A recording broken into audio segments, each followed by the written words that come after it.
Հայաստանի Հանրապետությունում պետք է ձևավորվի բացառապես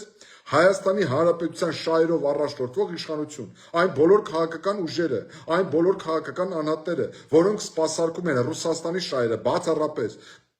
Արևմուտքի շահերը, Ամերիկայի Միացյալ Նահանգների շահերը, ինձ համար բացառապես նույն հարթության վրա են, նրանք սպասարկում են օտարի շահերը եւ պետք է վռնդվեն Հայաստանի Հանրապետության քաղաքական դաշտից։ Ինձ համար երկրորդ կարծիք լինել չի կարող։ Հիմա թող ինձ ասեն մենք փոքրամասնություն ենք, որ մեր նման մտածող մարդիկ քիչ են, որ մենք պետք է կողմնորոշվենք կամ Ռուսաստան կամ Արևմուտք, սիրելի բարեկամներ։ Եթե ապրում ենք Հայաստանի Հանրապետությունում, Հայաստանի Հանրապետությունը ինքնիշխան պետություն է, Հայաստանի Հանրապետությունը ինքնաբավ հարաբերություններ պետք է վարի աշխարհաքաղաքական բոլոր կենտրոնների հետ, հավասարակշռված, զգոն, ուշիմ եւ բացառապես այնպիսի քաղաքականություն, որը չվտանգի Հայաստանի ինքնիշխանությունը ու տարածքային ամբողջականությունը։ Մնացածը դեմագոգիա է, մնացածը ինքնախապեյություն է, մեր ժողովրդին մոլորեցնելու հերթական ինքնախապեյություն քայլն է։ Հետաբար, ես վստահ եմ, սիրելի բարեկամներ, որ այս ամենը գիտակցում են շատ շատերը,